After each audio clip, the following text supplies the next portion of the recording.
জাতীয় স্মৃতিসৌধে মুক্তিযুদ্ধের ২০ শহীদদের প্রতি তারেক রহমানের শ্রদ্ধা। জনস্রোত ছেলে সাভার পৌঁছাতে লাগে ৫ ঘন্টারও বেশি সময়।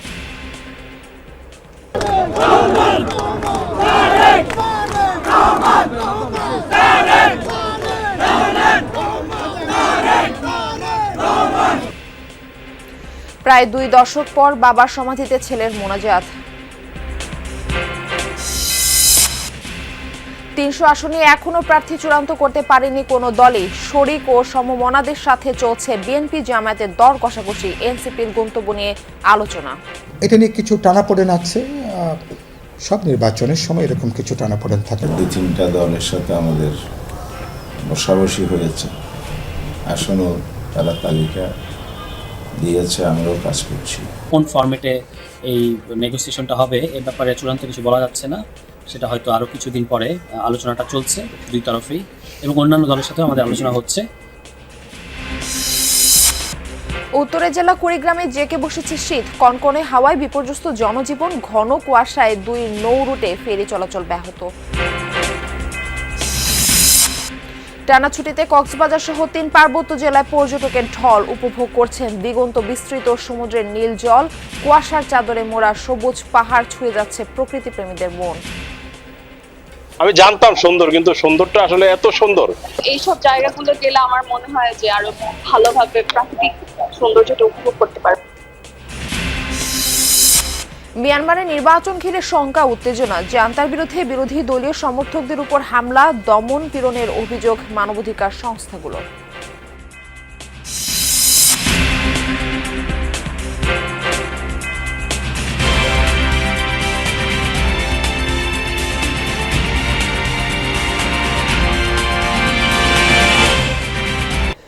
নীরবে দাঁড়িয়ে থেকে জাতীয় স্মৃতিসৌধে মুক্তিযুদ্ধের ২০ শহীদদের প্রতি শ্রদ্ধা জানিয়েছেন বিএনপির ভারপ্রাপ্ত চেয়ারম্যান তারেক রহমান। স্বাক্ষর করেন স্মৃতিসৌধের পরিদর্শন বইয়ে।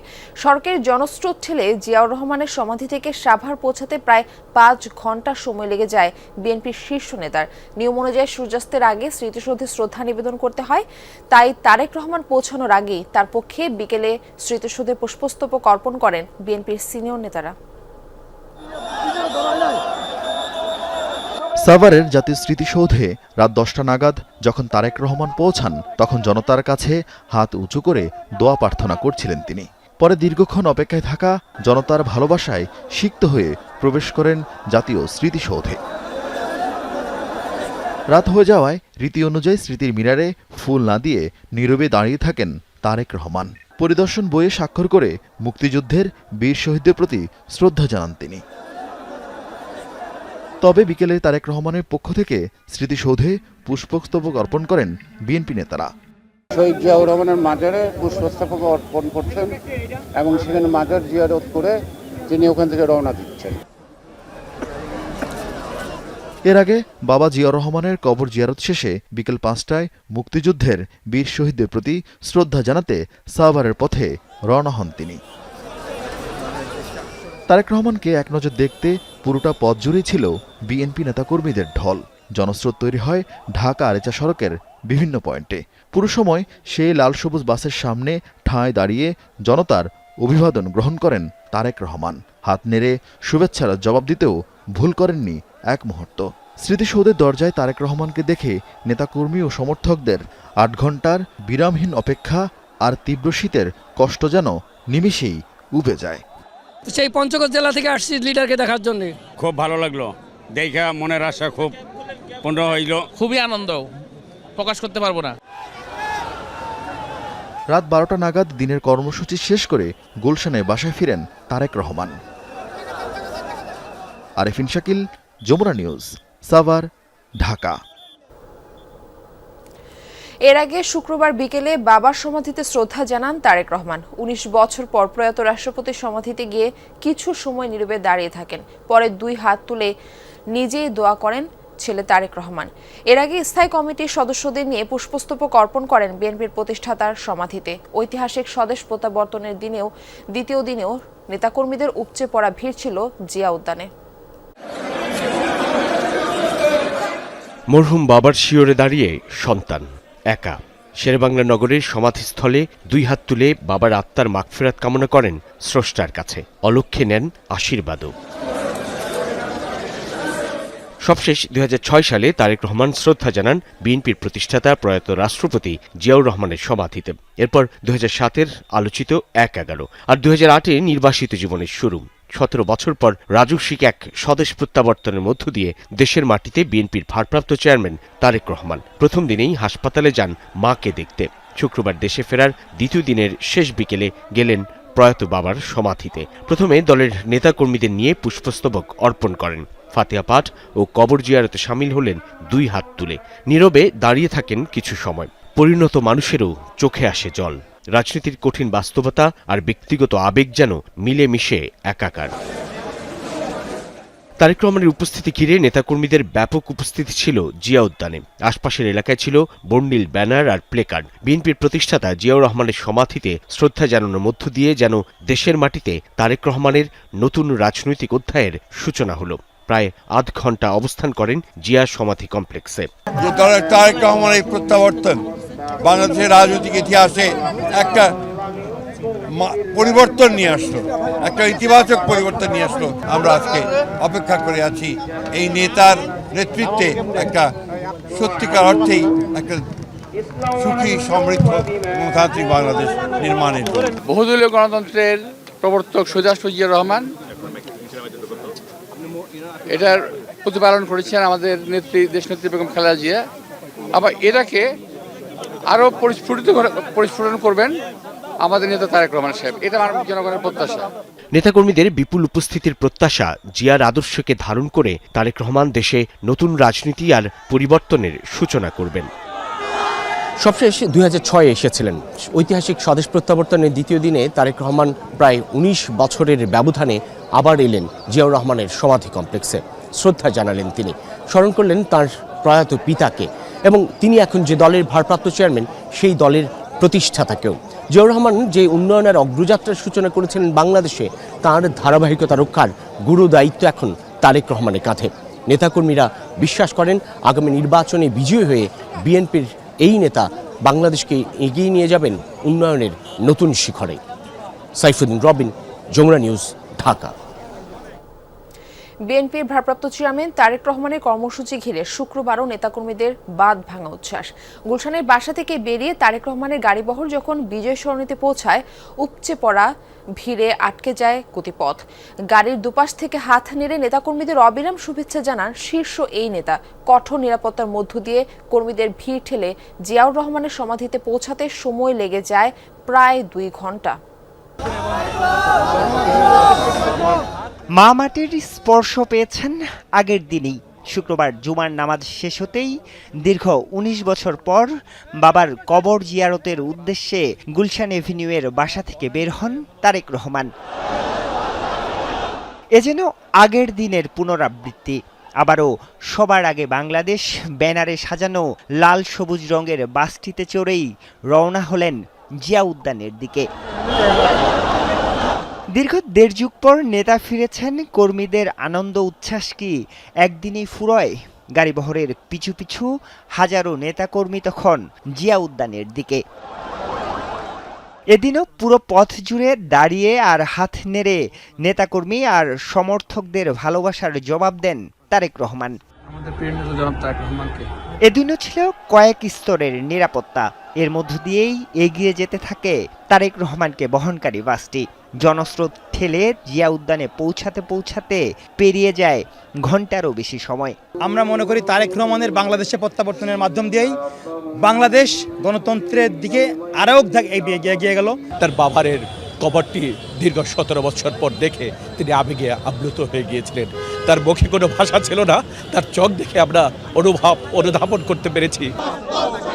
যেখানে সকাল থেকেই দলীয় পতাকা, ব্যানার ও পোস্টার নিয়ে অপেক্ষায় ছিলেন বিএনপি ও অঙ্গ সংগঠনের নেতাকর্মীরা।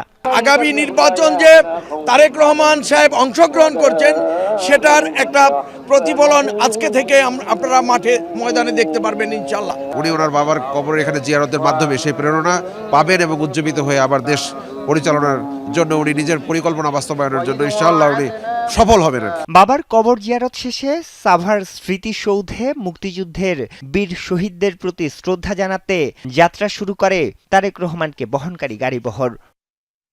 আরিফুর রহমান সবুজ, যমুনা নিউজ, ঢাকা। দেশে ফেরার পর আজ তৃতীয় দিনেও বিএনপির ভারপ্রাপ্ত চেয়ারম্যান তারেক রহমানের রয়েছে একাধিক কর্মসূচি। বেলা 11টায় ইনকিলাব মঞ্চের আহ্বায়ক শরীফ ওসমান হাদির কবর জিয়ারতে যাওয়ার কথা রয়েছে বিএনপির ভারপ্রাপ্ত চেয়ারম্যানের। আজই জাতীয় পরিচয়পত্রের জন্য রেজিস্ট্রেশন করবেন তারেক রহমান। এজন্য তিনি সশরীরে রাজধানীর আগারগাঁওয়ে নির্বাচন কমিশন অফিসে যাবেন। সেখান থেকে রাজধানীর পঙ্গু হাসপাতালে চিকিৎসাধীন জুলাই গণ অভ্যুত্থানে আহত ব্যক্তিদের দেখতে যাবেন তারেক রহমান। শরীফ ওসমান হাদির খুনিদের বিচার সহ 3 দফা দাবিতে শাহবাগের একটি অংশ অবরোধ করে সেখানে রাতভর অবস্থান কর্মসূচি পালন করেছে ইনকিলাব মঞ্চ। অবরোধ চালিয়ে যাওয়ার ঘোষণা দিয়েছেন মঞ্চের সদস্য সচিব আব্দুল্লাহ আল জাবের বলেন, ওসমান হাদি হত্যার বিচার নিশ্চিত না হওয়া পর্যন্ত রাজপথ ছাড়বেন না তারা। এ সময় তিনি সারা রাত অবস্থানের ঘোষণা দেন। বলেন, সরকারের উপদেষ্টারা জনগণের সামনে এসে না দাঁড়ানো পর্যন্ত তারা শাহবাগ ছাড়বেন না। হত্যার পরিকল্পনাকারী, হত্যাকারী ও তাদের ভারতে পালাতে সাহায্যকারীরা গ্রেফতার না হওয়া পর্যন্ত তারা রাজপথে অবস্থান চালিয়ে যাবেন। এ সময় ওসমান হাদির ভাই ওমর বিন হাদি অভিযোগ করে বলেন, ওসমান হাদির বিচারে সরকারের আগ্রহ নেই। হত্যার বিচার না হলে যমুনা ঘেরাওয়ের হুঁশিয়ারও দেন তিনি। ওসমান হাদির খুনিদের বিচার করাই হচ্ছে সমাধান। আমরা জানতে চাই, এখন পর্যন্ত বাংলাদেশের গোয়েন্দা সংস্থাগুলো কি পদক্ষেপ নিয়েছে? আজকে আপনাদের কি হয়েছে যে আপনারা তাদেরকে খুঁজে বের করতে পারেন না? আমরা জানতে চাই। সারা বাংলায় ব্লকআউট দেব, প্রয়োজনে আমরা যমুনা ঘেরাও করব। যদি না হয় আমরা ক্যান্টনমেন্টে লং মার্চ ঘোষণা করব। সময় ফুরিয়ে আসছে, কিন্তু এখনও চূড়ান্ত হয়নি কোনো দলেরই 300 আসনে প্রার্থিতা। মনোনয়নপত্র দাখিলের আগে শতভাগ চূড়ান্ত হবে কিনা নিশ্চিত নয়। নির্বাচনী আসন সমঝোতা নিয়ে অসন্তোষ আছে বিএনপির শরিক দলগুলোর মধ্যে। এদিকে জামায়াত ইসলামী ও সমমনা দলগুলোর মধ্যে আসন ভাগাভাগি নিয়ে আছে মতভেদ। সমমনা 7টি দলের বাইরে দলটির সাথে আলোচনায় আছে এনসিপি সহ একাধিক দল। সময় যত গড়াচ্ছে নির্বাচনে রাজনৈতিক দলগুলোর আসন সমঝোতা তত কঠিন হচ্ছে। বিএনপি, জামায়াত ইসলামী, এনসিপি সহ দলগুলো এখনও শতভাগ আসনে প্রার্থী চূড়ান্ত করতে পারেনি। জোটবদ্ধ হলেও নির্বাচন করতে হবে নিজ প্রতীকে। আরপিওর এমন সংশোধনের পর জোট ও শরিকরা নানা হিসেব কষছে। কে কত আসন পাবে, কয়টায় দেয়া হবে ছাড়, এ নিয়ে এখনও দর কষাকষিতে দলগুলো। মুফতি রশিদ বিন ওয়াক্কাস, ইসলামী ঐক্য জোট। যুগপৎ আন্দোলনের শরিক ও সমমনা দলগুলোর সঙ্গে আসন সমঝোতা প্রায় চূড়ান্ত করেছে বিএনপি। 272টি আসনে দলীয় সম্ভাব্য প্রার্থীর নাম ঘোষণা করা হয়েছে। বাকি 28টি থেকে সমঝোতার মাধ্যমে শরিকদের দেয়া হবে। যুগপৎ আন্দোলনের শরিক ও সমমনা দলগুলোর সঙ্গে আসন সমঝোতা প্রায় চূড়ান্ত করেছে বিএনপি। 272টি আসনে দলীয় সম্ভাব্য প্রার্থীর নাম ঘোষণা হয়েছে। বাকি 28টি সমঝোতার মাধ্যমে শরিকদের দেয়া হবে। এখন পর্যন্ত প্রায় 14টি আসনে শরিক দলের প্রার্থীদের নামও ঘোষণা করেছে দলটি। যেসব আসনে সমঝোতা হবে সেখানে প্রার্থী দেবে না বিএনপি। যদি বোঝাপড়া থাকে অনেক কিছুই করা সম্ভব। এই তো এটা নিয়ে কিছু টানাপোড়েন আছে। সব নির্বাচনের সময় এরকম কিছু টানাপোড়েন থাকে, আপনি জানেন এটা। এবারও তার ব্যতিক্রম না, কিন্তু এবার আমরা একটু গুরুত্বপূর্ণ, বিএনপি যেহেতু বড় দল, তাদের আমরা বড় ঔদার্য আমরা আশা করেছিলাম। সরকার গঠন করলে সরকার কিভাবে বাকিরা অংশ হতে পারে তারা এটা বিবেচনার মধ্যে আছে। এরপরে সংরক্ষিত নারী আসন আছে। আপার চেম্বার গঠিত হলে উচ্চতর কক্ষ, সেখানেও এটা অ্যাকোমোডেট করবার সুযোগ আছে। কিন্তু ব্রডলি ন্যাশনাল পলিটিক্সে এখনো পর্যন্ত এক ধরনের বোঝাপড়ার জায়গাটা আমরা বাড়িয়ে তুলবার, অব্যাহত রাখার একটা সচেতন চেষ্টা বিএনপির দিক থেকেও আছে, আমাদের দিক থেকেও আছে। সংস্কার, জুলাই হত্যাকাণ্ডের বিচার, গণভোট সহ 5 দফা দাবিতে মাঠে আন্দোলন করছে জামায়াত সহ 8টি সমমনা দল। রাজপথের এই ঐক্যকে নির্বাচনের মাঠে কাজে লাগাতে চায় দলগুলো। আসন সমঝোতাও প্রায় চূড়ান্ত। তবে এনসিপির সাথে আলোচনার কারণে খেলাফতে মজলিসের নাখোশ নিয়ে কানাঘোষা আছে। যদিও একে গুজব বলছেন জামায়াত ইসলামের সহকারী সেক্রেটারি জেনারেল। জানান, এনসিপি সহ একাধিক দলের সাথে আলোচনা চলছে। শনিবার সন্ধ্যায় সমমনা দলগুলোর শীর্ষ নেতৃত্বের সাথে বসবে তার দল। 2-3টা দলের সাথে আমাদের বসাবসি হয়েছে। আসনও তারা তালিকা দিয়েছে, আমরাও কাজ করছি।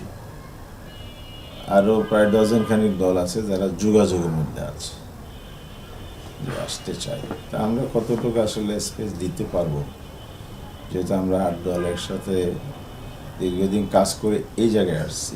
সংখ্যার নীতি তৈরি করিনি এখানে আমরা। ওই যে নীতি যেটা হচ্ছে বিজয়, যদি কিছু টুকটাক থাকে এটা পরেও করা যাবে। এদিকে বিএনপির সাথে এনসিপির আসন সমঝোতার বিষয়টি আলোচনায় থাকলেও দুই পক্ষের শেষ পর্যন্ত বোঝাপড়া হয়নি। জামায়াতের সাথে এনসিপির আলোচনা চললেও একটি অংশের এতে সমর্থন নেই। নতুন গঠিত জোটের মধ্যেও আছে আপত্তি। কতটা আসন বা কিভাবে কোন ফরম্যাটে এই নেগোসিয়েশনটা হবে এ ব্যাপারে চূড়ান্ত কিছু বলা যাচ্ছে না। সেটা হয়তো আরও কিছুদিন পরে। আলোচনাটা চলছে দুই তরফেই এবং অন্যান্য দলের সাথেও আমাদের আলোচনা হচ্ছে।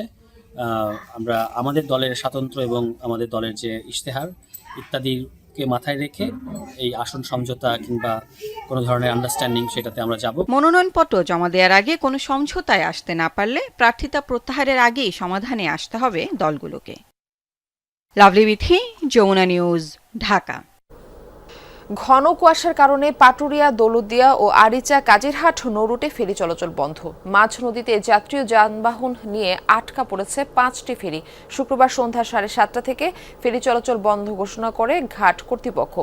বিআইডব্লিউটিসির কর্মকর্তা জানান, সন্ধ্যার পর থেকেই পদ্মা, যমুনা নদী ও নদী তীরবর্তী এলাকায় ঘন কুয়াশা পড়তে থাকে। এক পর্যায়ে তীব্রতা বেড়ে গেলে দুর্ঘটনা এড়াতে ফেরি চলাচল বন্ধ রাখা হয়। ঘন কুয়াশায় তীরে ভিড়তে না পেরে আটকা পড়েছে 5টি ফেরি। এদিকে পারাপারের অপেক্ষায় ঘাটে শতাধিক যানবাহনের লাইন। কুয়াশা কেটে গেলেই পুনরায় ফেরি চলাচল শুরু হবে বলে জানান কর্মকর্তারা।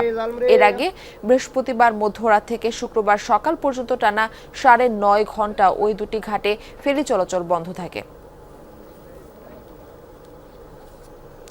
এদিকে প্রায় 8 ঘন্টা বন্ধ থাকার পর চাঁদপুর, শরীয়তপুর নৌরুটে শুরু হয়েছে ফেরি ও নৌযান চলাচল। শুক্রবার রাত 10টা থেকে এই রুটে ঘন কুয়াশার কারণে ফেরি চলাচল বন্ধ ঘোষণা করে ঘাট কর্তৃপক্ষ।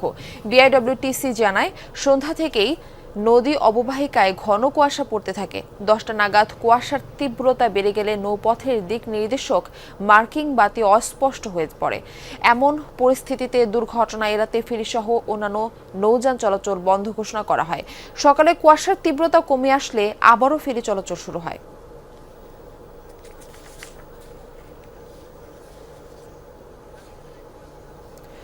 উত্তরের জেলা কুড়িগ্রামে জেকে বসেছে শীত। ঘন কুয়াশা আর কনকনে হাওয়ায় বিপর্যস্ত হয়ে পড়েছে জনজীবন, ব্যাহত হচ্ছে স্বাভাবিক চলাচল। কষ্ট বাড়ছে খেটে খাওয়া মানুষের। শীত বস্ত্রের অভাবে বিপাকে হতদরিদ্র আর ছিন্নমূল মানুষ। শীতের সাথে পাল্লা দিয়ে বাড়ছে সর্দি, কাশি ও শ্বাসকষ্ট সহ নানা রোগ। কুড়িগ্রামের ধরলা নদীর কোল ঘেঁষা পাঁচগাছি ইউনিয়নের কদমতলা গ্রামের চান মিয়ার পরিবার। টিনের ভাঙাচোরা ঘরে হু হু করে ঢোকে কনকনে হাওয়া। তীব্র শীতে বিপর্যস্ত 8 জনের পরিবার। খোলামেলা ঘর, বাতাস ঢোকে, কুয়াশা ঢোকে, চাল ভিজে পানি পড়ে। পুরাতন কাপড় চোপড় দিয়ে 5টা বাচ্চা নিয়ে আসি, খেয়ার বিছায় থাকি, খেতা বিছায় এগুলো দিয়ে আসি আর কি, ভাঙাচোরা ঘরের মধ্যে। তিস্তা, ধরলা, ব্রহ্মপুত্র সহ 16টি নদী বেষ্টিত জেলা কুড়িগ্রামের চরাঞ্চল ও নদী তীরবর্তী এলাকায় সপ্তাহ ব্যবধানে বেড়েছে শীতের তীব্রতা। টানা কয়েকদিন ধরে সূর্যের দেখা না পাওয়ায় হাড় কাঁপানো শীতে কাহিল এই জনপদের বাসিন্দারা। বিশেষ করে খেটে খাওয়া মানুষেরা পড়েছেন সবচেয়ে বিপাকে। হাত পাও মনে করেন ঠান্ডায় কোহা লাগে, কাম কাজ তো দূরের কথা, ঠিক আছে, ঠান্ডায় তো মনে বাইরে হওয়া যায় না। কাপড় চোপড় কিনতে পারি না, পুরান কাপড় চোপড় বউ শোয়ার এগুলো দিয়ে চলাফেরা করতেছি। অবস্থা খুব খারাপ বাবু, সেই ঠান্ডা। হ্যাঁ, বড় তো আছে খেতার তলত, আর গরিব মানুষ তো কর্ম করে পায় না, কোনো বেড় বাড়ও পায় না ঠান্ডাতে। শীতের সাথে পাল্লা দিয়ে বাড়ছে সর্দি, কাশি ও শ্বাসকষ্ট সহ নানা রোগ। গরম কাপড়ের অভাবে এসব রোগে বেশি আক্রান্ত হচ্ছে দুস্থ ও নিম্ন আয়ের মানুষ। বাচ্চা নিয়ে খুবই কষ্টভাবে চলতেছি, আগুনটা বাঁচতেছি। ঠান্ডা মানে খুব একেবারে হিম ফেলাইছে, বাচ্চা কোচাক ধরে থাকি, খুব অসুবিধা। চলতি সপ্তাহে জেলায় মৃদু শৈত্যপ্রবাহ হওয়ারও সম্ভাবনা রয়েছে বলে জানান সংশ্লিষ্টরা। আগামী সপ্তাহে এই জেলার উপর দিয়ে শৈত্যপ্রবাহ বয়ে যাওয়ার সম্ভাবনা আছে। বাতাসের আর্দ্রতা 100% এবং বাতাসের গতিবেগ ঘন্টায় 6 থেকে 8 কিলোমিটার বেগে প্রবাহিত হচ্ছে। পৌষের শুরু থেকে জেলায় তাপমাত্রার পারদ 11 থেকে 12 ডিগ্রি সেলসিয়াসে ওঠানামা করছে। জারিন অর্নি, যমুনা নিউজ। রুহুল আমিন বাবু, তাপমাত্রা কত ডিগ্রিতে নামলো? দুস্থ অসহায় মানুষ কিভাবে শীত নিবারণ করছে? খেটে খাওয়া মানুষদের কথা একটু বলবেন। তারা যেহেতু দিনমজুর থাকে বেশিরভাগ মানুষই, তাদের জন্য তো বের হওয়াটা কষ্টকর। সে সাথে আরেকটা বিষয় জানাবেন যে রোগের প্রকোপ কেমন দেখছেন, শীতজনিত রোগের?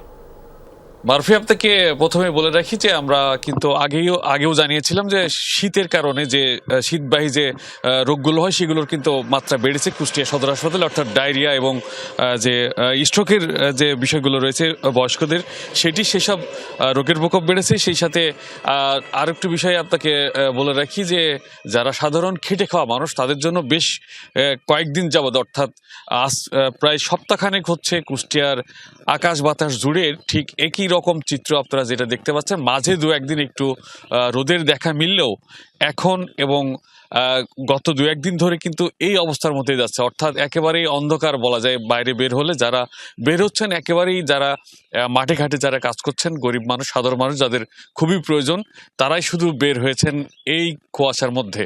বা প্রকার ভেদে বা সময় ভেদে কিন্তু সেই তাপমাত্রাটি নিয়মিত পরিবর্তিত হচ্ছে, অর্থাৎ সকালের পর থেকে রোদ উঠলে কিছুটা তাপমাত্রা বাড়ছে এবং সন্ধ্যা বা গভীর রাত থেকেই কিন্তু এই তাপমাত্রাটা কমতে থাকছে, এবং যার ফলে কিন্তু সকালে এই রকম অবস্থা আমরা বেশ কিছুদিন যাবৎ ধরে দেখছি। একেবারে রাস্তার থেকে বা যে কোনো জায়গায় যে এইটা এখন যে অবস্থা দেখা যাচ্ছে, আসলে কিছু দূরে গেলেও সাধারণ মানুষের চলাচল করতে হলে মোটরসাইকেল বা লাইট ব্যবহার করতে হচ্ছে, এবং সাধারণ মানুষদের জন্য কিন্তু অনেক কষ্ট পোহাতে হচ্ছে এরকম কুয়াশায়। অর্থাৎ আজকে পৌষের কিন্তু 12 তারিখ, আর পৌষে এরকম অবস্থার মধ্যে দিয়ে কিন্তু যাবে। মারফি বাবু, ধন্যবাদ আমাদের সঙ্গে যুক্ত হওয়ার জন্য। পর্যটকের ঢল নেমেছে কক্সবাজার সমুদ্র সৈকতে এবং 3 পার্বত্য জেলায়। টানা 3 দিনের ছুটিতে সরগরম দর্শনীয় সব স্থান, সব হোটেল, মোটেল, রিসোর্ট পরিপূর্ণ। প্রকৃতির নৈসর্গিক সৌন্দর্য উপভোগ করছেন সবাই। কেউ যাচ্ছেন সৈকতে, কেউ পাহাড়, নদী, হ্রদের মিতালি উপভোগে। পর্যটকদের নিরাপত্তার বাড়ানো হয়েছে টহল। কক্সবাজার সমুদ্র সৈকতের কলাতলি, লাবণী ও সুগন্ধা এই 3 পয়েন্টে অগণিত পর্যটকের কোলাহলে মুখর। পরিবার পরিজন, বন্ধু বান্ধব নিয়ে আনন্দে মেতেছেন দূর দূরান্ত থেকে আসা ভ্রমণপ্রিয় মানুষ। ইনানি হিমছড়িও ছুটছেন অনেকে। হলিডের মধ্যে সবসময় মোটামুটি কক্সবাজারে আসা হয়, তো এই জন্য। কক্সবাজারে এখন অনেক মানুষ, তো এখানে এসে আমার কাছে মনে হচ্ছে যে আমি আসলে মানুষের মেলায় আসছি আর কি। আমার ফ্যামিলি নিয়ে আসছি, আমার 2 মেয়ে নিয়ে আসছি, আমার বউয়ের বান্ধবী নিয়ে আসছি, এসে খুব এনজয় করলাম। লাস্ট দিন অনেক মজা করেছি, নেক্সট দিন ইনশাল্লাহ আমরা পাটুয়া টেক, ইনানি এসব ঘুরতে যাব, আর এখন হচ্ছে সানসেট দেখতে এসেছি। পাহাড়েও পর্যটকের ঢল। বান্দরবানের মেঘলা, নীলাচল, নীলগিরি, চিম্বুক সহ প্রতিটি পর্যটন কেন্দ্রে ভ্রমণ পিপাসুদের ভিড়। উপভোগ করছেন নৈসর্গিক সৌন্দর্য। তবে হোটেলে থাকা খাওয়ার খরচ বেশি বলে অভিযোগ সবার। পাহাড়ের পরিবেশ তো বরাবরই সুন্দর। এত বড় একটা দীর্ঘ ছুটি পেয়েছি, 3 দিনের ছুটি, বৃহস্পতি, শুক্র এবং শনি। তো পুরো পরিবার নিয়ে আজকেই আসলাম, ফ্যামিলি নিয়ে আসছি, ঘুরতে আসছি, খুবই ভালো লাগছে। কিন্তু এখানে হোটেলগুলোর ভাড়া খুবই বেশি মনে হচ্ছে। চেষ্টা করতেছি যে তারা যাতে ন্যায্য ভাড়াটা নেয়, এবং আমাদের মোবাইল কোডের মাধ্যমে আমরা পরিচালনা করতেছি, এবং কয়েকজনকে জরিমানা করা হয়েছে। রাঙামাটির চিত্রও একই। কাপ্তাই হ্রদ, ঝুলন্ত সেতু, পলওয়েল পার্ক, আরণ্যক, সুবলং ঝর্ণায় প্রকৃতির অপরূপ সৌন্দর্য উপভোগে দূর দূরান্ত থেকে এসেছেন অনেকে। সব হোটেল, রিসোর্ট পরিপূর্ণ। ঝুলন্ত ব্রিজটাই দেখলাম, এটা অনেক সুন্দর, অনেক বেশি প্রাকৃতিক, যেখানে হচ্ছে আমাদের বাংলাদেশের সৌন্দর্য অনেক ভালোভাবে বোঝা যাচ্ছে। আমি জানতাম সুন্দর, কিন্তু সুন্দরটা আসলে এত সুন্দর এইটা আজকে না দেখলে বোঝার মতো না। এইসব জায়গাগুলো গেলে আমার মনে হয় যে আরো ভালোভাবে প্রাকৃতিক সৌন্দর্যটা উপভোগ করতে পারবে। খাগড়াছড়ির প্রধান পর্যটন কেন্দ্র আলুটিলা, হর্টিকালচার পার্ক, ঝুলন্ত সেতু, রহস্যময় সুড়ঙ্গ সহ অন্যান্য সব দর্শনীয় স্থানও পর্যটক সমাগমে মুখর। আল আমিন শিকদার, যমুনা নিউজ। চাহিদা বিশাল, কিন্তু নেই পর্যাপ্ত অর্থায়ন। স্বাভাবিকভাবেই বাধাগ্রস্ত হচ্ছে প্রান্তিক পর্যায়ের বেসরকারি উদ্যোগ। অর্থের খরা কাটিয়ে উঠতে ক্ষুদ্র ঋণ ব্যাংক প্রতিষ্ঠার উদ্যোগ নিয়েছে সরকার, কিন্তু প্রশ্ন হচ্ছে ব্যাংকটির তদারকি করবে কোন সংস্থা? শেয়ার হোল্ডার হলে প্রতিষ্ঠানের দায় দেনা ব্যাংকের উপর বর্তাবে। এটি কি স্বস্তিদায়ক? আমদানি রপ্তানি বাণিজ্য নয়, শুধুমাত্র ক্ষুদ্র ঋণ কার্যক্রমে পরিচালনা করতে পারবে প্রস্তাবিত এই ব্যাংক। MRA বলছে ক্ষুদ্র ঋণ গ্রহীতার স্বার্থ এই ব্যাংকের মাধ্যমে সমুন্নত হওয়া উচিত। প্রান্তিক এসব মানুষই সচল রেখেছে অর্থনীতির চাকা। নানাবিধ সংকটের মধ্যেও দিনরাত পরিশ্রম করে উৎপাদন করেন পণ্য। অর্থায়ন বৈষম্যের কারণে বাধাগ্রস্ত হচ্ছে উদ্যোগ। এক্ষেত্রে বড় প্রতিবন্ধক পুঁজির স্বল্পতা। প্রান্তিক মানুষের সঞ্চয় নেয় ব্যাংক, কিন্তু দেয় না পর্যাপ্ত ঋণ। ভরসা ক্ষুদ্র ঋণ সংস্থা। অর্থায়ন নিশ্চিত করতে ক্ষুদ্র ঋণ ব্যাংক করতে চায় সরকার। জারি করা হয়েছে ক্ষুদ্র ঋণ ব্যাংক অধ্যাদেশ 2025। প্রাথমিকভাবে অনুমোদিত এবং পরিশোধিত মূলধন নির্দিষ্ট করা হয়েছে। প্রস্তাবিত ব্যাংকটির মালিক হবেন প্রান্তিক মানুষ। উদ্যোক্তারা পাবেন না বাড়তি কোনো লভ্যাংশ। কস্ট অফ ফান্ডটা কমে যাবে, কারণ আপনি যখন ক্লায়েন্টের সেভিংস এবং অন্য মানুষ থেকে সেভিংসটা নিতে পারবেন, আপনার কস্ট অফ ফান্ড কমে গেলে রেট অফ ইন্টারেস্টও আপনি কমাই দিতে পারবেন। ক্ষুদ্র ঋণে যেখানে আমাদের 24%, মাইক্রোক্রেডিট ব্যাংক হলে এটা আরও কমে দেওয়া যেতে পারে। এতে করে আমার কাছে মনে হয় প্রান্তিক মানুষের দৌড় গোড়ায় ঋণ সুবিধাটা দেওয়া যাবে এবং তাদের দারিদ্রতা বিমোচনটা সুবিধা হবে। এই ব্যাংকটার বড় একটা দিক হলো পাবলিক ডিপোজিট নিতে পারবে, যেমন আমাদের MFI-গুলো আসলে পাবলিক ডিপোজিট নিতে পারে না। They are very much limited with their members deposit. তো মেম্বার্স ডিপোজিট তো ভেরি লিমিটেড। এখন যেটা আছে ধরেন যে তাদের টোটাল ফান্ডের 37.something, নট মোর দেন 40%। প্রশ্ন হচ্ছে ব্যাংকটি তদারকি করবে কোন সংস্থা?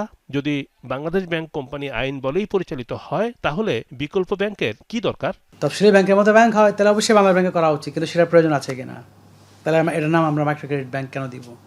আর যদি মাইক্রো ক্রেডিট ব্যাংকই হয়, যেটা কিনা আপনার একদম মাইক্রো ক্রেডিট দিবে এবং এটার সাপেক্ষে সব কিছু হবে, খালি সঞ্চয়ের দিক থেকে একটু ভিন্ন মাত্রা, সেটা যদি হয় তাহলে অবশ্যই এটা MRA করতে পারে।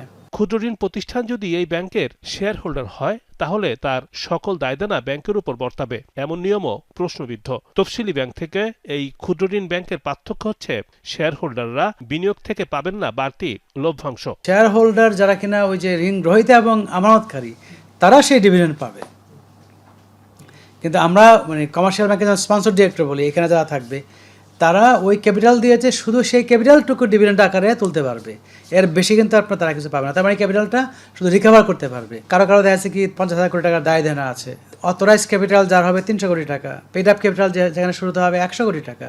তো এর মধ্যে আপনি এটাকে কীভাবে ফিট করবেন? খসড়া চূড়ান্ত করতে 10 সদস্যের কমিটি গঠন করেছে সরকার। 2 সপ্তাহের মধ্যে চূড়ান্ত হবে সবকিছু। ব্যাংক নামে চলতে গেলে এটা একটা প্রশ্ন আছে যে তাহলে MRA কিভাবে রেগুলেট করবে? রিমন রহমান, যমুনা নিউজ, ঢাকা। ময়মনসিংহে ধর্ম অবমাননার গুজবে নৃশংসভাবে হত্যা করা হয় দীপু চন্দ্র দাসকে। ঘটনার পর গ্রেপ্তার হয়েছে 18 জন, কিন্তু প্রশ্ন থেকেই যাচ্ছে, কবে থামবে গুজবে মানুষের জীবন নেওয়ার এই ভয়ঙ্কর প্রবণতা? সংশ্লিষ্টরা বলছেন মব সৃষ্টিকারীদের চিহ্নিত করে প্রতিটি ঘটনা দ্রুত বিচার করতে হবে, তা না হলে দেশে দুর্বল হবে আইনের শাসন। ময়মনসিংহের তারাকান্দা উপজেলার মুকামিয়াকান্দা গ্রাম। এখানেই প্রজন্মের পর প্রজন্ম ধরে বসবাস করছে রবিদাস সম্প্রদায়ের মানুষ। ইতিহাস বলছে ব্রাহ্মণবাদী অত্যাচার আর সামাজিক নিপীড়নের শিকার হয়ে ভারতের উত্তরপ্রদেশ থেকে তৎকালীন বঙ্গদেশে আশ্রয় নেয় এই সম্প্রদায়ের মানুষ। ব্রাহ্মণদের অত্যাচারিতে তখন তারা সেখানে শান্তি হালিতে থাকতে পারে নাই। তাদের উপরে প্রচুর অত্যাচার করা হতো, প্রতিদিন কাজ করাইতো, কিন্তু তারা কাজ করে যে মজুরি পেত তারা সে মজুরিটা দেয় নাই এবং তাদের সামনে উঁচা গলায় কোনো কথাও বলা যায় নাই।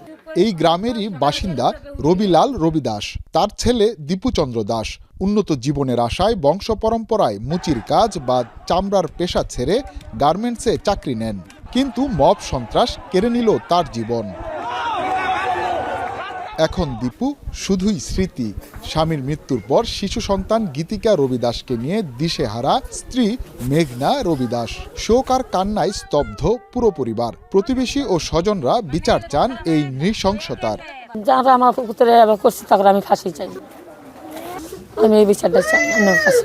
সরকারের সূক্ষ্ম দৃষ্টি থাকলে চলবে না, তার দৃষ্টিভঙ্গি আরো প্রসার করতে হবে। তো আইন থাকতে তাহা সত্ত্বে কিন্তু এইভাবে তারা হত্যা করা চলে না। আমরা দেবরে যেভাবে মারছে এবার ফাঁসি চাই। যাবি না যাতে তাড়াতাড়ি ছাড়া না পা বিচারো। বলার মতো কোনো ভাষা আমাদের নাই, আমরা অনেক হয়ে গেছি, আমরা কি বলবো তা ভাষা বুঝা পাইতাছি না। আমি আপনাদের কাছে, জনগণের কাছে, সবার কাছে আমি একটা বিচার চাই। শুধু তারাকান্দার এই পরিবারই নয়, সাম্প্রতিক সময়ে সারা দেশ জুড়েই মব সন্ত্রাসের শিকার হয়েছেন অনেক নিরীহ মানুষ। ধর্ম অবমাননা, চুরি, শিশু অপহরণ সহ নানা গুজব ছড়িয়ে দিনে দুপুরে তৈরি হচ্ছে মব, উদ্দেশ্য নিজের ফায়দা হাসিল। সচেতন মহল বলছে এ ধরনের অপরাধ থামাতে দরকার দৃষ্টান্তমূলক বিচার। রাষ্ট্র যদি কঠোর না হয়, রাষ্ট্রীয় ব্যবস্থা যদি কঠোর না হয়, আইন শৃঙ্খলা রক্ষাকারী বাহিনী যদি কঠোর না হয়, তাহলে মব দিন দিন এর উত্তরণ ঘটবে এবং মব দ্বারা দেশ পিছিয়ে যাবে। এই নিরপরাধ ব্যক্তিকে আক্রমণ করার কারণে, তাকে কষ্ট দেওয়ার কারণে বা তাকে এরকমভাবে নির্যাতন করার কারণে এদের শাস্তি হওয়া উচিত। পুলিশ বলছে মব প্রতিরোধে প্রশাসন কঠোর অবস্থানে রয়েছে, অপরাধীদের কাউকেই ছাড় দেয়া হবে না। এই ঘটনার পিছনে যে বা যারা জড়িত আছে প্রত্যেককে আইনের আওতায় আসবে এবং তারা চার্জশিটভুক্ত হবে এবং পরবর্তীতে বিচার কার্যক্রম শেষে নিশ্চয়ই শাস্তি হবে। ভালুকায় ধর্ম অবমাননার গুজবকে কেন্দ্র করে দীপুচন্দ্র দাস হত্যাকাণ্ডে এ পর্যন্ত 18 জনকে গ্রেফতার করেছে পুলিশ। সংশ্লিষ্টরা বলছেন, মবে অংশ নিয়ে কোনো অপরাধ করলে পার পেয়ে যাওয়া যাবে কিংবা বিচার হবে না, এমন ধারণা থেকে শত শত লোক এসবে অংশ নেয়। বিশেষজ্ঞদের দাবি, এই ধরনের ঘটনাগুলো তদন্ত করে দোষীদের সামনে নিয়ে আসতে হবে এবং দিতে হবে দৃষ্টান্তমূলক শাস্তি। তা না হলে এই মব থামানো যাবে না, যা আরও ভয়ঙ্কর রূপে বারবার ফিরে আসবে। হুসাইন শাহিদ, যমুনা নিউজ, ময়মনসিংহ। রাজধানীর চীনমৈত্রী সম্মেলন কেন্দ্রে জমে উঠেছে রিহাব ফেয়ার 2025।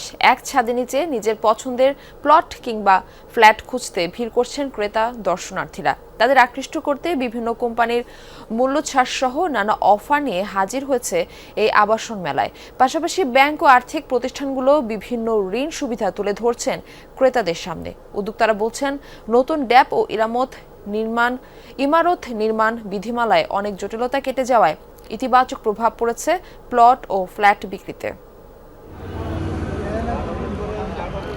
শহরে একটা স্থায়ী আবাসন ও নিরাপদ বসবাসের স্বপ্ন থাকে অনেকে, কিন্তু ব্যয়বহুল এই স্বপ্ন পূরণের সাধ্য হয়ে ওঠে না। তাই কিছুটা সাশ্রয় বা মূল্য ছাড়ের সুবিধা পেতে রিহাব ফেয়ারে ভিড় করছেন ক্রেতারা। স্বাদ ও সাধ্যের মধ্যে ফ্ল্যাট খুঁজছেন তারা।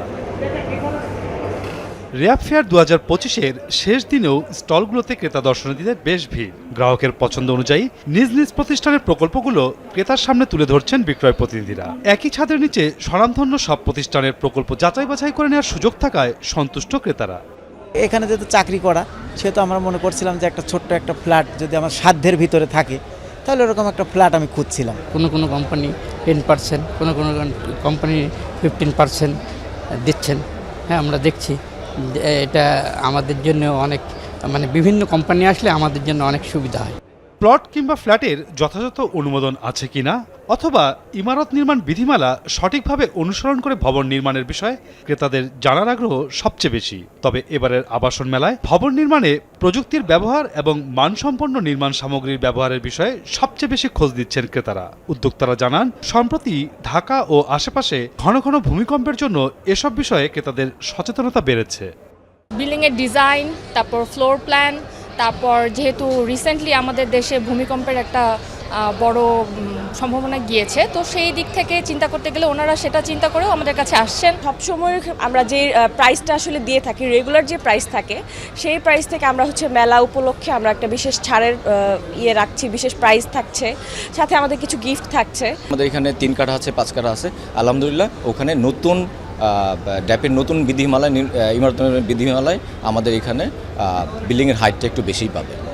আবাসন প্রতিষ্ঠান ছাড়াও মেলায় অংশ নিয়েছে বেশ কটি ব্যাংক ও আর্থিক প্রতিষ্ঠান। প্লট ক্রয় কিংবা নিজ জমিতে ভবন নির্মাণের জন্য বিভিন্ন ঋণ সুবিধা নিয়ে হাজির হয়েছে এসব প্রতিষ্ঠান। তুলে ধরছে ব্যক্তিগত কিংবা ত্রিপক্ষীয় গৃহঋণের নানা অফার। আমরা তো এনআরবি ব্যাংকের পক্ষ থেকে আসছি। আমাদের টিমটা ফাইন্যান্স করে হাউস ফাইন্যান্সের ব্যাপারে। সেখানে আমাদের প্রোডাক্ট আছে home loan, construction, flat purchase, take over, তারপর আমাদের গ্রামীণ গৃহঋণ আছে, এটা হচ্ছে সেমি পাকা কনস্ট্রাকশন, প্লাস হচ্ছে আপনার ওখানে আমার কনস্ট্রাকশনের জন্য দেয়, আবার হচ্ছে বিল্ডিং হাউস ফাইন্যান্সের জন্যও দেওয়া হয়। কেউ যদি রেডি ফ্ল্যাট অথবা বাড়ি, দোকান, গোডাউন, শোরুম এগুলো যদি কিনতে চায় তাহলে আমরা সেখানে ফাইন্যান্স করতে পারি। আবার নিজের জায়গা আছে, সেই জায়গাতে সে বাড়ি করতে চায় নিজের মতো করে, সেখানে আমরা ফাইন্যান্স করি। 4 দিনব্যাপী এই আবাসন মেলা শেষ হচ্ছে আজ রাত 9টায়। মাসুদুজ্জামান রবিন, যমুনা নিউজ, ঢাকা। পাতানো নির্বাচন হতে যাচ্ছে মিয়ানমারে, এমন অভিযোগ করেছে বিভিন্ন মানবাধিকার সংস্থা। বলা হচ্ছে ক্ষমতা কুক্ষিগত রাখতে নির্বাচনে অংশ নিতে দেয়া হচ্ছে না বিরোধী দলগুলোকে। হামলা চালানো হচ্ছে বিরোধী সমর্থকদের উপর, ভাঙচুর, অগ্নিসংযোগ করা হচ্ছে তাদের বাড়িঘরে, দেয়া হচ্ছে অপহরণের হুমকি। অন্যদিকে ভোট কেন্দ্রে যেতে বাধ্য করতে ভয়ভীতি দেখানো হচ্ছে সাধারণ নাগরিকদের। দীর্ঘ 5 বছর পর আবারও নির্বাচনের প্রস্তুতি, সংঘাত জর্জরিত মিয়ানমারে। 3 ধাপে হবে ভোট গ্রহণ। আগামী 28 ডিসেম্বর প্রথম ধাপে নেওয়া হবে ভোট। তবে জান্তার অধীনে হওয়ায় নির্বাচনকে ধরা হচ্ছে স্রেফ প্রহসন হিসেবে। জাতিসংঘ ও পশ্চিমা দেশগুলোর অভিযোগ, আন্তর্জাতিক গ্রহণযোগ্যতা পেতেই পাতানো এই নির্বাচন। কারণ গণতন্ত্রকামী অং সান সুচির দলই নেই ভোটের এই কর্মযজ্ঞে। বাদ পড়েছে আরও কয়েকটি রাজনৈতিক দল। জান্তা সংশোধিত সংবিধানের নিয়মানুযায়ী পার্লামেন্টের 25% আসন সংরক্ষিত থাকবে সামরিক বাহিনীর জন্য, যার অর্থ নির্বাচনের ফলাফল যাই হোক না কেন ক্ষমতার চাবিকাঠি থাকবে সেনাবাহিনীর হাতেই। মিয়ানমারের সামরিক বাহিনী এখন নিজেদের তৈরি সংকট থেকে বের হওয়ার পথ খুঁজছে। দেশের অর্থনৈতিক অবস্থা কোণঠাসা, আন্তর্জাতিক সম্প্রদায়ের সহায়তা ছাড়া টিকে থাকা কঠিন। তবে মনে হয় না নির্বাচনে মিয়ানমারের পরিস্থিতির কোনো পরিবর্তন হবে।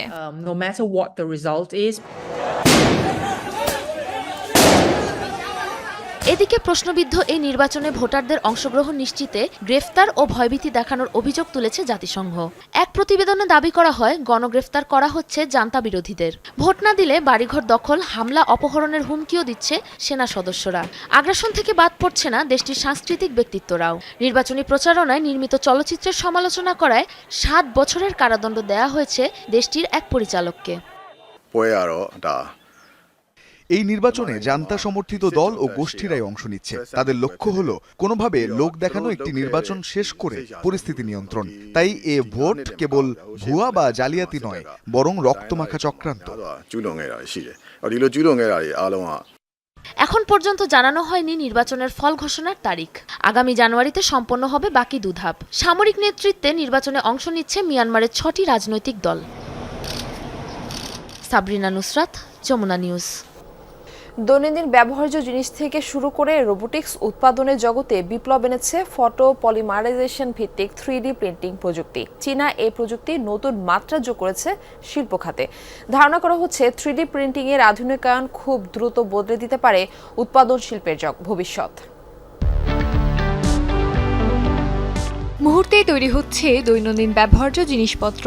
তৈজসপত্র থেকে শুরু করে রোবটের শরীরের ফাইবার টাইপ, কৃত্রিম পেশি, সবই সম্ভব হচ্ছে 3D প্রিন্টিং মেশিনের কল্যাণে। অভিনব ফটোপলিমারাইজেশন ভিত্তিক 3D প্রিন্টিং প্রযুক্তি নতুন চমক এনেছে উৎপাদন জগতে।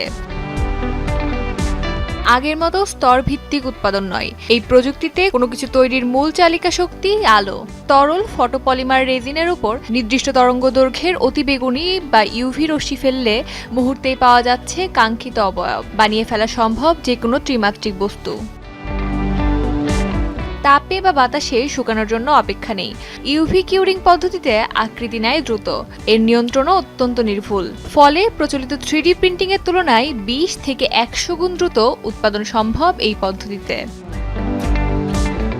এই প্রযুক্তি ব্যবহার করে রোবটের জন্য কাস্টমাইজ কৃত্রিম পেশি তৈরি করছে চীনা প্রতিষ্ঠান পলিপলিমার। কৃত্রিম পেশিগুলো শুধু শক্তিশালী নয়, প্রয়োজন অনুযায়ী প্রোগ্রাম করা যায়। কাঠামো, নমনীয়তা এবং যান্ত্রিক সক্ষমতা সবকিছুই নির্দিষ্ট চাহিদা অনুযায়ী এখন ডিজাইন করা সম্ভব। এই উপাদান শক শোষণ করতে পারে, সুরক্ষা দেয় এবং এর জালি কাঠামোর কারণে তাপ অপচয় হয়। একই সঙ্গে এটি খুবই হালকা। এই প্রযুক্তির সবচেয়ে বড় চ্যালেঞ্জ নির্ভুল থাকা। ভুল নির্দেশনার কারণে বিকৃত হতে পারে গোটা পণ্য। কোম্পানিটি বলছে ভুল কমান্ডের ঝুঁকি এড়াতে কাজ করে যাচ্ছে তারা। এই প্রক্রিয়ায় বিকৃতি হতে পারে, তাই আমরা অ্যালগোরিদমিক ক্ষতিপূরণ ব্যবহার করি। বর্তমানে আমাদের সর্বোচ্চ নির্ভুলতা 2.8 মাইক্রন পর্যন্ত। বিশেষ অ্যালগরিদম এবং সেন্সর ভিত্তিক নিয়ন্ত্রণের মাধ্যমে নির্দিষ্ট করা হচ্ছে ফটোপলিমারাইজেশনের সূক্ষ্মতা। বিশেষজ্ঞরা বলছে এই প্রযুক্তি ভবিষ্যতে রোবোটিক্স, চিকিৎসা, শিল্প উৎপাদন সহ সব ক্ষেত্রেই নিয়ে আসবে আমূল পরিবর্তন। অস্মিতা বিশ্বাস, যমুনা নিউজ। দর্শক, এ ছিল যমুনা নিউজে। এতক্ষণ সাথে থাকার জন্য ধন্যবাদ সবাইকে।